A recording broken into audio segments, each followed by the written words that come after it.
this is going to be in a simulator. I'm just going to set that expectation at the start. If you clicked on this thinking that someone had miraculously given an idiot an actual jumbo jet to land, no, this is a simulator. But this is Petter from Mentor Pilot, who is a qualified pilot and qualified training instructor, right? Yes, correct. I work with instructing new pilots and examining new pilots before they're allowed to actually fly the real aircraft, and after they're allowed to fly the real aircraft as well. And so over on your channel, you're going to be doing the breakdown of everything you're about to tell me from your air traffic control center through there. Exactly, that's the idea. Yeah, you're not going to be in there with me. I'm going to be on my own in the disaster movie scenario where I am the only one left conscious on the plane. And I don't know, what do you think my odds are? I'd say they're pretty good. I'd say in the high 20 percentile, yeah. Right, okay. But in order for me to know that, really, I need to know, do you have any previous experience at all? I've been in one flight simulator for a comic relief video many, many years ago, but they just put us on like the easiest version. We were already coming into land and it was just keep the controls straight, you'll be fine. Like, this is a motion-based simulator. It's gonna move. Yeah. Which we have been given for free for the whole day in exchange for me saying that this is the brand new Airline Flight Academy Simulator Centre in Dublin with 6 state-of-the-art flight simulators that provides top-class training services, including B737 and A320 type ratings and industry-leading APS MCC courses. There we go. Excellent, well done. All right, next time I see you, I will have either landed or landed the hard way. Correct, and I'm gonna go this way. Thank you.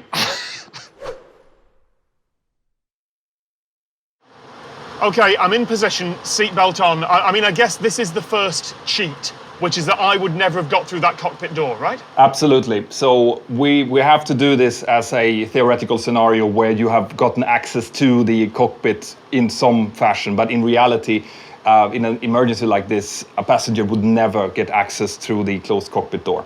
And would never be able to magically conjure up an air traffic controller on their headset immediately. In this case, obviously, we are communicating through handhelds because you're in a simulator and I'm in a briefing room, and this is the only way we could do it. Yeah, that's fair enough. All right, we are on autopilot at 15,000 feet. Let's land this thing. What I want to try to establish now is basically where you are, and then we're going to discuss on how we're going to get you down on the ground safely.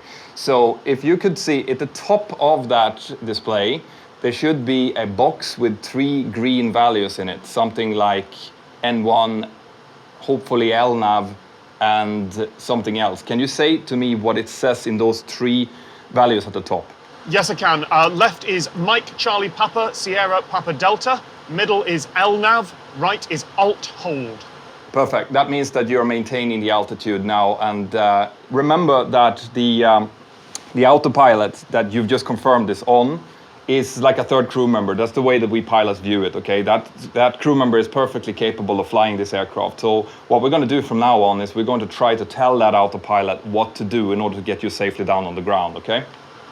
Understood. And we're aiming for Dublin Airport, is that right? Yeah, I have you on radar here, and it looks like you're pretty close to Dublin Airport, so that's what we're going to try to do. Okay. Now, the top, if you look below the glare shield, the top panel below the glare shield, it's called a mode control panel, right? It has a lot of windows with numerical figures in them and a lot of buttons. Do you know which panel I'm talking about?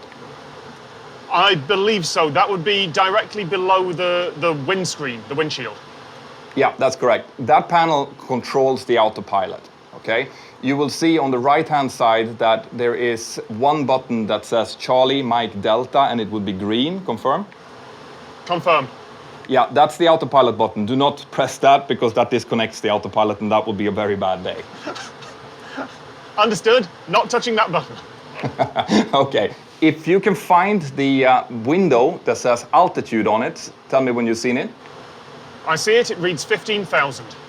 Yeah, just below that there's a knob. Can you turn that knob until the value reads 4,000 feet instead? Confirm. That now reads 4,000. Wheels next to what I assume is the throttle just started spinning on their own, and the plane is now banking very, very, very heavily to the left. Yeah, That's because it's following the LNAV track that it has pre-programmed. Don't worry about that. Okay, so the aircraft is now descending down to 4,000 feet. That's what you've told it. And it's now following heading 270. So we're good, right? The aircraft is doing exactly what it's supposed to do. And what we want to figure out now is how much time we have to do this. So in the screen that is second from the left, in the right-hand corner there should be a value of how much fuel in total that you have on board. Can you read that out to me? Yep, confirmed. Total 3.8.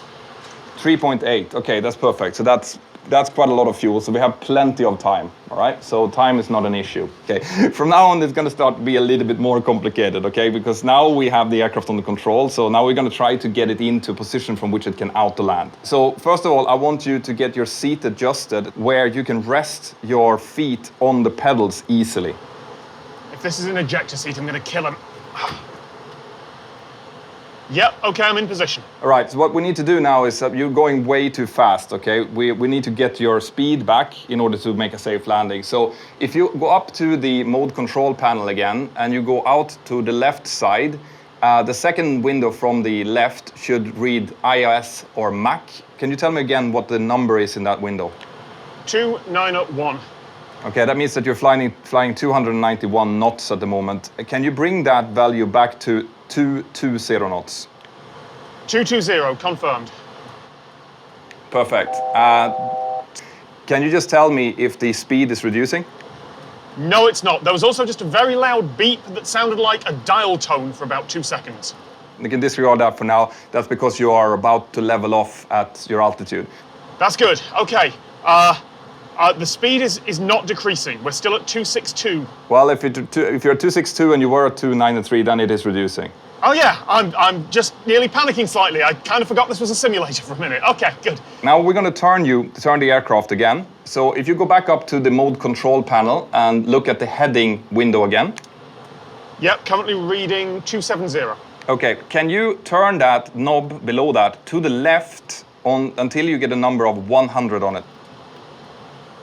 100 confirmed. The plane immediately started banking heavily to the left. Yeah, that's exactly what we wanted to do, because what I'm doing now is I'm actually turning you downwind for the landing, okay? I cannot overstate how unnerving it is to be in a motion-based simulator for the first time in my life. It is so convincing. Yeah, no, that's the idea. Right, so you're currently maintaining 4,000 feet, and can you tell me what speed you're keeping at the moment? 219. Now, you're coming almost perfectly abeam the airfield now, which is great. So the next thing that I want you to do is to the right of the thrust levers, there is a flap lever. Do you see that? I see it. I want you to move that flap lever to the 5 position. You have to go through a gate, first 1, and then you can move it to 5. Yep, that caused the trim wheels to spin a lot. Yeah, so what's happening now is that the flaps, you know, those things at the back of the wings, they're now extending. That's causing a lot of drag and a lot of shift in the way that the aircraft needs to fly. So that's why the trims are moving. You know, they're trying to readjust to this new configuration. But this also allows us to reduce the speed. So if you go back up to the speed selector. Yep. Bring that back to 180 knots. 180. I can actually feel us slowing down in here. Yeah, that's what we want. So now we're in a really good position, okay? The flaps are coming out, the radios are all set up, and basically I'm just waiting to turn you in for final now. Okay, I could briefly see the ocean below me, so like Noah Dublin Airport, I'm guessing I'm doing a right turn soon, I think? Correct. But we're going to take you out quite far so that you have a long final. The other thing that we need to discuss is after landing. The only thing that this aircraft will not be able to do automatically is to maintain the direction once it's on the ground. You will have to do that using your feet. Okay. Okay. The thing to remember is that you don't need to push almost anything, especially not at high speed. It's just basically a light squeeze left or right if you see that it's deviating from the center line. It probably won't, but if it does, that's all you need to do. So basically, let the plane do everything until we're down, at which point slight touches on the pedals to make sure we keep towards the center line of the runway. Correct. All right, let's land this. Yep, confirm that we're pitching downwards. Altitude is decreasing.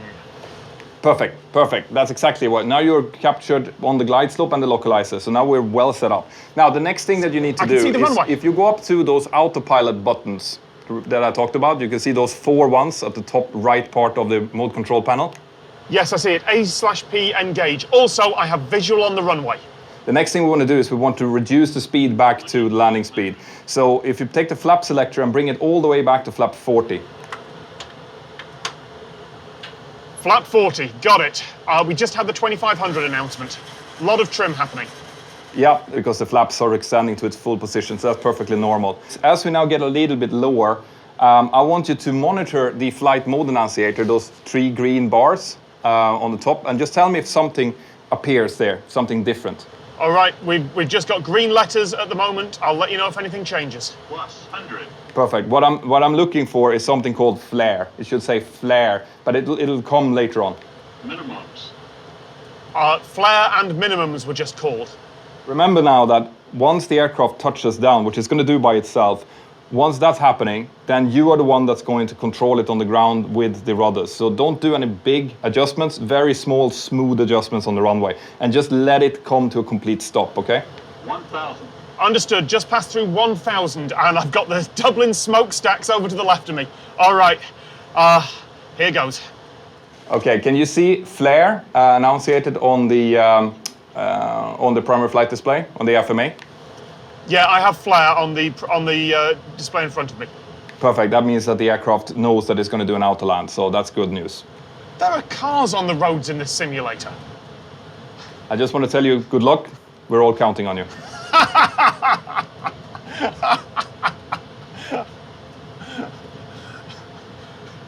I mean, we're counting on the autopilot at this point, but I'll take it.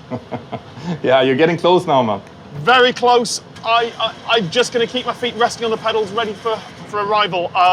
We are at 300 feet. Here we go. Let me know when the aircraft has come to a complete stop. I feel like I should be holding this, and that's not my job. The computer's doing everything. I just need to just stay back. Do not touch anything until we're down. Here we go. 50. 50 feet. 40, 30, 20, 10. Flaring. There we go. We're good. Little bit to the right. Little bit to the right. Little bit to the right. Now let's hope that he comes to a stop.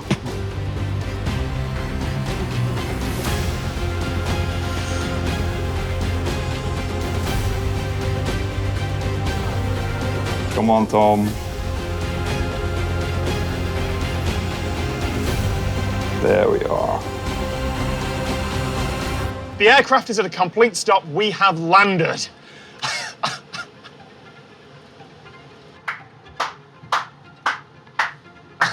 My man, Tom. Thank you so much. Welcome to Dublin. I mean, the computer did everything. It was knowing what to push and having the confidence to know what to push. Yeah, but you see how well this aircraft does things when you just tell it. I mean, that's what I meant by having a third crew member. Absolutely. If you just communicate, if I communicate to you and you communicate to that, it works perfectly. And what if there was like strong crosswinds, weather, anything like that? It would handle it up to a certain amount, but I wouldn't take you in if the crosswind was too hard, you know? Right. But the problem with higher crosswind would have been to stay on the center line after landing, which is why I was briefing you about that constantly. Oh yeah, we kept going to the left and I kept pushing more on the right. But you're here, and you're on the ground, you know? Hey. This is exactly what we wanted, on the asphalt. So cool, man. Well done, well done. Okay, after the break, I'm going to try that without the autopilot. If you're looking for a new career, then you might want to look at learning to code with this video sponsor, Boolean. They're a career-focused tech academy with live online classes, and now's the time to apply to their final cohort of the year, which starts on November 7th.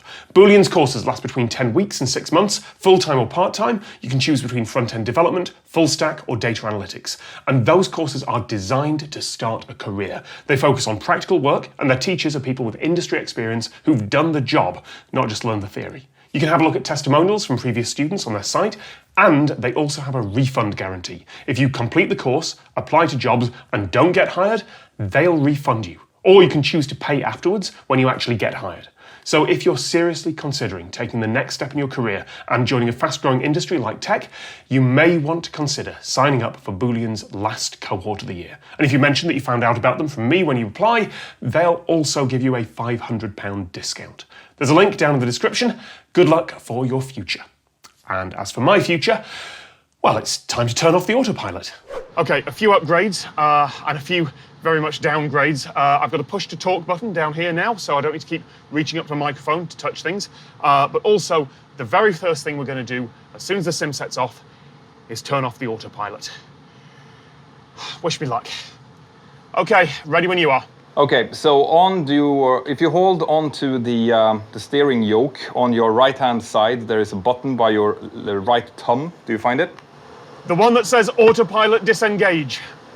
The very same, yes. Shall I push it? When you push it, you're going to have a terrifying siren going off, all right, telling you that it's just you and me now. And so press it once, and when that siren goes off, press it again to get rid of the siren. Confirmed, we're on manual. Now we're going to concentrate more or less on what you see on your primary flight display. That's the screen that you're straight in front of you. So what speed are you keeping at the moment? 224. Okay, now what I want you to do is I want you to bring back the thrust levers a little bit, like bring them back a little bit and feel what happens to the aircraft when it does so. Feel that it's trying to pitch forward by itself. Can you feel that? Yes, I can. All right. Pitch it forward, but not too much, just a couple of degrees. And you see on the horizon, you know, the attitude indicator that you have a cross in front of you. Just bring it down a couple of degrees, but don't let the speed decrease too much, okay? Just keep the speed going around the speed that you have now. Understood. It's less of a cross and more of a T shape at this point. I appear to be descending quite rapidly. I'm going to pull back a little on the stick. That's it, okay? That warning that you just heard is that you're away from your cleared altitude, but we're going to disregard that completely now. Okay, I'm holding the speed at about 198. We are descending. If the speed is 190, you're too slow, so pitch forward a little bit. When you say pitch forward, does that mean go down or go up? That means go down. It means push your yoke away from you. So push it, but very little. Remember, it's a big aircraft. So just push it forward a little bit, okay? And on your left-hand thumb, you have a trim switch. That's the one that moves those little wheels next to you. That's if you feel that you need to use a lot of force when you're flying, you need to move that switch either forward or backwards to get that force away, right? You're trimming out the aircraft, making it easier for you to fly. Do you mean right thumb? It might be, yeah, it might be on your right thumb.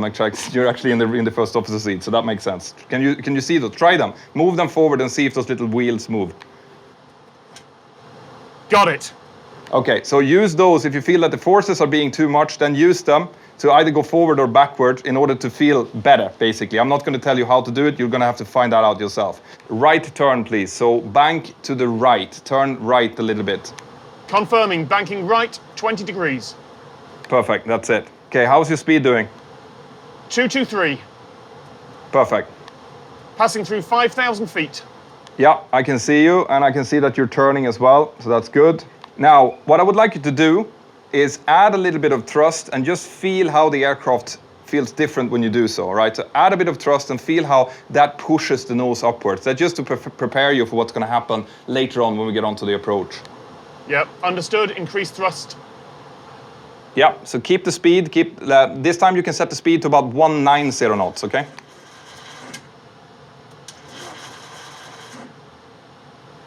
You with me?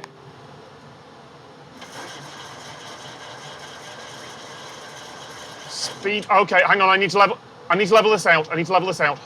Speed is 208, had a bit of a panic there, but I think I've leveled it out. Perfect, all right, so take the thrust off again and continue to descend. We want you down to 4,000 feet.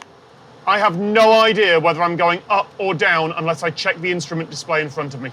That's the only thing you have, right? You need to look in front of you. At the moment, you are descending again, but very slowly. So you can take a little bit more thrust off, all right? So boom, the thrust levels back. And we're going down to 4,000 feet. That's 1,000 feet to go. 4,800. Perfect. Now, I want you to turn left, okay? Left, and try to hit a heading of 240 degrees. 240 degrees, got it. Where the hell do I see my heading? Yep, so the heading is right below your primary flight display. Right, if you look at that cross you have in front of you, if you go straight below that, you'll see your heading. Confirmed. Currently reading 360. Turn left onto a heading of 180 degrees initially. We're just going to have to stabilize you before we get in for the approach. Heading is 242. I am quite happy with how I came out of that turn, if I'm honest with you. I won't be smug for too long, but I'm happy with that. Yeah, that's good. Now you're getting a little bit too close to the airport though, so I wanted to continue that left-hand turn to heading of like 150 degrees, okay? Oh yeah, we were aiming for 180, weren't we? And I stopped at 240. That's me being an idiot. Repeat the heading you want, please. Put a heading of 150 degrees. Aiming for 150. Have passed 4,000 feet. I'm going to try and stabilize. That's fine. Actually, if we can get you down to 3,000 feet, it's even better. Continuing to 3,000 feet, aiming for 180. Speed steady at 223. Okay, can you turn right heading 240 degrees? Heading right 240 degrees, confirmed. Staying at speed 192. I've gone up to 3,500 feet again and I didn't even notice. Don't worry, get yourself down again, but make that right turn now because we need you to align with the final. If you look out to your left, you have your navigation display there. You should be able to see the runway there. Like, that will tell you something to aim for, okay? 2,500 feet, I'm pulling up. Okay, can you just read out what it says on your FMA, please? Stand by, flying. Great, you're doing great. You're doing great, Tom. Yeah, I think I'm yawing up and down a lot here. Yeah, I can imagine. It's not an easy aircraft to fly this, so you're doing great.